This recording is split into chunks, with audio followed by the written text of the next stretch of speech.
What's up, what's going on guys? It's Migs with PolarPro, and I know it's been a minute since you guys have seen me on this channel, and that's because I've been working on other PolarPro projects, but Jeff's been holding it down and killing it with the vlogs recently. Anyways, we're out here in Santa Monica, California, and I'm here to show you guys how you can be more creative with your Osmo Pocket by taking advantage of its Motion-lapse feature.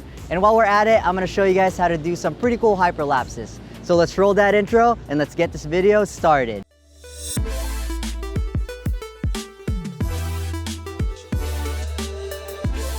All right, so before we get started, let's talk about the difference between hyperlapse and motion lapse.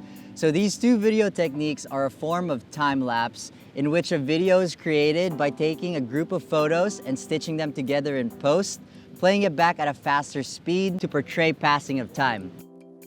And what differentiates this from a regular time lapse is the added movement to it that makes it more dynamic.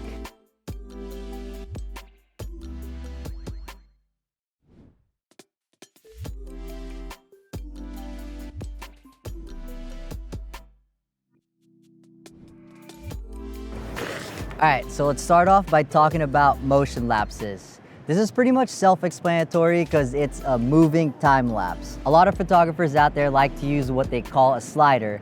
And what this does is that every time the camera takes a photo, in between each interval, the camera moves either left or right, and it can even add a panning motion, which gives it a more lively feel, much better than a static time lapse. So DJI made motion lapses pretty easy with the Osmo Pocket, and all you have to do is slide down to the time-lapse feature, and this is where you can see your interval and the duration that the Osmo Pocket will shoot for. To start your motion lapse, all you have to do is find your starting point and then press the plus button and then find your end point. Now all you have to do is press record and let the Osmo Pocket do its work. And what's cool about this is you can have up to 4 points, so you can be more creative with your time lapses. And then if you don't like it, just press the trash icon and it will delete it. With the Osmo Pocket's time-lapse feature, you could actually slow down the shutter, which makes it more dramatic by adding some motion blur to your time lapse. The only problem with this is it lets in more light, making your video overexposed, and that's when neutral density filters come in handy. For the shutter speed, I'll be using an ND64 filter, which is a 6-stop neutral density that will help me add some motion blur to my time lapse.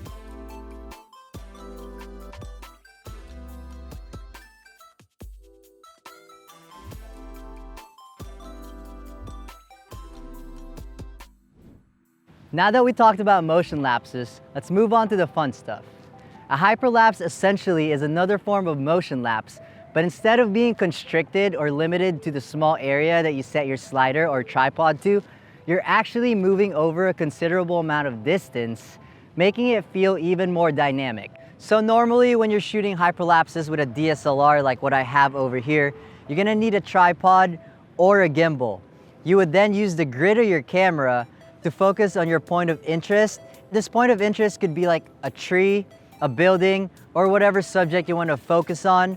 You're gonna then have to take a photo, move a step forward or backwards. Repeat this process over and over until you have enough photos to form your hyperlapse. Shooting hyperlapses with the Osmo Pocket is a bit different, and that's because it doesn't have a hyperlapse feature, but what it does have is an active track feature, which will help us pull off the same effect. Hopefully DJI implements a hyperlapse feature on the next update, but for now, this is how I shoot my hyperlapses. All you have to do is find your point of interest and mark it with the active track feature. What it does is it keeps the gimbal locked and focused on your subject and keeps it in the center of the frame.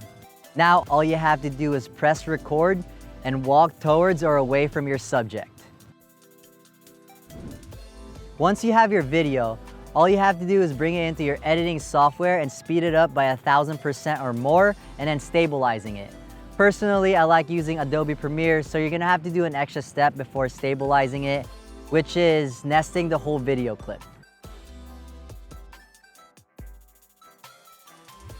Keep in mind that the lowest shutter speed that you can set your Osmo Pocket to in video mode is 1/25th, so you're not gonna get as much motion blur as you did with the time-lapse feature, but the end result is still pretty great.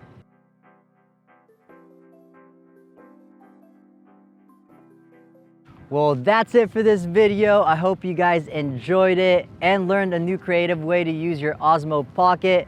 If you guys are interested in our Osmo Pocket ND filters, the links are down below. Well, it's Migs with PolarPro signing out. Now get off that screen, grab your camera, go out there and capture perfection. Peace.